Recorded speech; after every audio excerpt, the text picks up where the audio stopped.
Some of the things that happened with me later on with my mom's life was that she became a street person in Denver. And friends called me and said she had disappeared.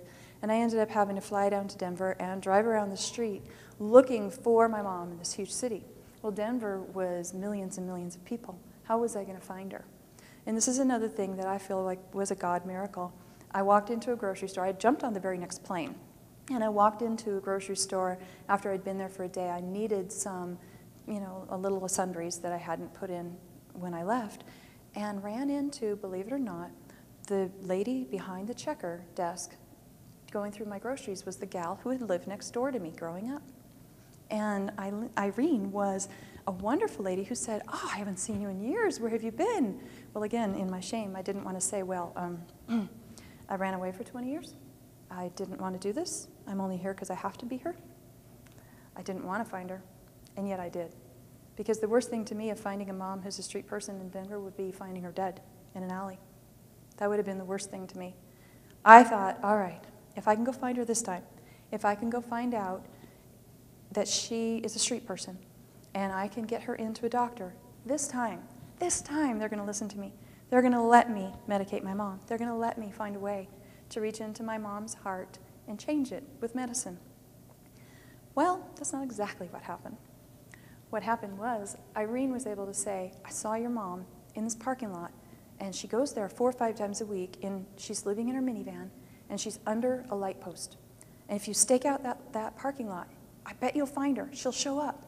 So that's exactly what we did. And in fact, that night, she showed up. Now, I hadn't seen my mom in a year and a half. I did make sure that I took time out to go visit her or bring her here to visit, that kind of thing, but I kept the time very short.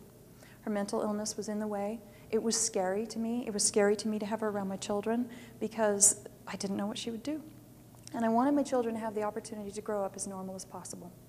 And so when I found my mom, I went through so many different emotions. I was ashamed that I hadn't been a good daughter. I was ashamed that I didn't know she was that sick. And I'm not talking mentally ill. I'm talking diabetes. When I found her, she had lost over 100 pounds, and she didn't recognize me right away. But what was really shameful to me, I didn't recognize her. I had to really look at that woman who was jaundiced and had sunken down to this little tiny bird of a thing because I hadn't seen her in a year and a half. Again, something that I was very ashamed of. I needed to help my mom. Everything went out and in came a new resolve. Instead of being reactive toward her mental illness, I could be proactive. The orange zircon talks about proactivity, and the reason is that it's amorphous inside. There is no shape inside of an orange zircon. And I think what happened inside of me that day was I found out that the more I was shapeless, the more I was lost. And so the orange zircon became this gem of wisdom for me because I decided that I needed to have some shape and some direction in how I was going to work with my mom, how I was going to work with my life. And so I picked her up, put her in her minivan, we went and we got it checked out at the mechanic and drove her all the way home to Montana. We ended up having her here for 7 years. I became her full legal guardian, and we were able to get her medication. And that's when the next thing happened. Even in medicating her at that point, it was too late. She wasn't a woman who was capable of having the medication help her. The medication didn't solve the problem. In fact, there was quite a few different things that happened when the diabetes medications and the psychotic meds didn't work together. We ended up in the hospital in the emergency room one time with a rattlesnake incident where she thought rattlesnakes were crawling all over her body and biting her, and she was screaming and screaming and screaming in pain and writhing in pain in the bed, and it took 2 weeks to get that medication under control. That was a time I lost it. I ran out of the room crying. I didn't know what I was going to do. And what happened there was I found out that teamwork and a team behind me was the most important thing I could do. And I had my cell phone and I called for help. I called my children, I called my husband, I called my friends, I called the doctors, I called my mom's friends. I called a team. And they came in and they supported me. God gives us these people. And sometimes we think we're supposed to do things all by ourselves, but we're not. We're absolutely not. He gives us people, He gives us relationship, and when we leave this planet, the only thing that we're going to have is relationship. The only thing we're going to have is relationship. And it is not something tangible. What I found out is the tourmaline is the stone that represents teamwork. It comes in every single different color in the world. There is no color that this tourmaline doesn't come in. And in fact, there's an old myth that says that the reason the tourmaline is all different colors is it passed through a rainbow on its way to be found. I absolutely love that. The rainbow is a sign of God's love, His promise, His hope for us for the future. And I look at the tourmaline and I think, wow, God, you did something pretty cool here. And that team pulled around me and helped me to get through that 2 weeks so I could help my mom get through that 2 weeks.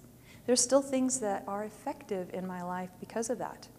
I have PTSD for baby powder. Have you ever smelled baby powder? A lot of people absolutely adore baby powder. I don't want it anywhere near me. If you want to see me go nuts, bring baby powder around me. And everybody's like, why? Why? Because my mom thought baby powder was magic dust. She thought if she put baby powder everywhere, that she would be able to fend off these demons, these rattlesnakes, these things that were attacking her. And so when I smell baby powder, I'm right back there.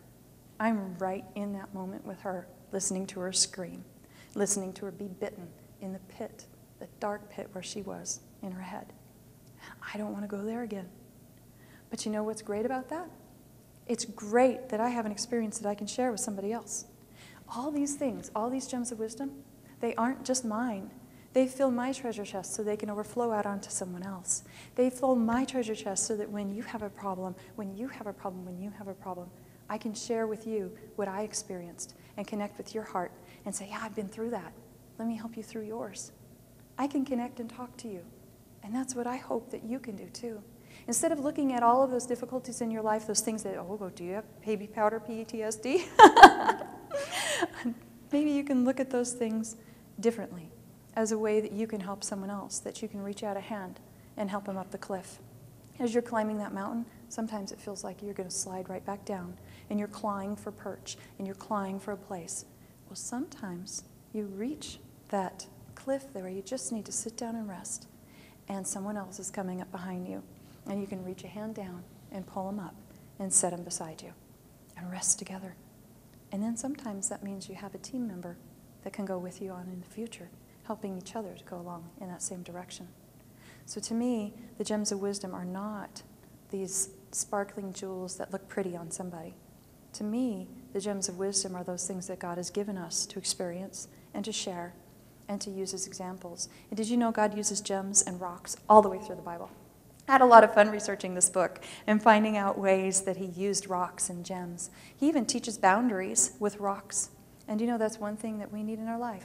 Sometimes we need boundaries. We need to be able to say to someone else, stop, stop. Right here is as far as it goes. And I know that there's women out there who've experienced that in their marriage.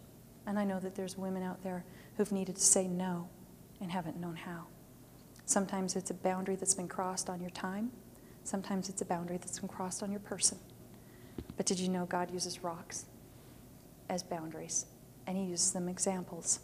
When we're looking in the Bible and we're looking for different things, he uses the gems on Aaron's breastplate because those are people that he wanted Aaron to go into the tent. He wanted him to go into the holies of holies and remember those people he was praying for. They were represented by gems.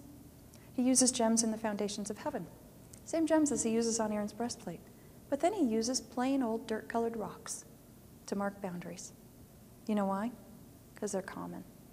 Because sometimes we need to be as common as possible in where we draw the line. And it's simple. And sometimes we overdo it. And we make it harder than it has to be. And he's saying, it's this simple. This is where the boundary is. Mark it. And sometimes we need to call it with family, like with my mom. Sometimes she would go a little overboard. Sometimes we'd be out in public. And as an adult, I started to learn I could be proactive. Using my little zircon gem as a memory, I could be proactive. And I could ask her to stop, calling my boundary. And I could learn that her issues, her problems that were happening to her, didn't reflect on me. I am who I am. God created me to be who I am based on what I experienced, based on who I am intended to be in God. The same is for you. He didn't intend you to just be on the planet. He intended you to be someone special, someone unique, and He gave you a unique set of circumstances, unique gems of wisdom to learn. And I want to call you to that today. Have the opportunity to learn from those things that went wrong, the negative attitudes, beliefs, behaviors, whether they're yours or whether somebody else did them to you. They are gems of wisdom to help you step forward in your life, to help you move toward the goal of who you are supposed to be, to help you call on them to reach out and help others, and to help you create relationship. The gems of wisdom are all right there for you. And I'm hoping that today my heart reached out to your heart, and we can battle those pirates together, and we can claim our gems of wisdom. Thank you.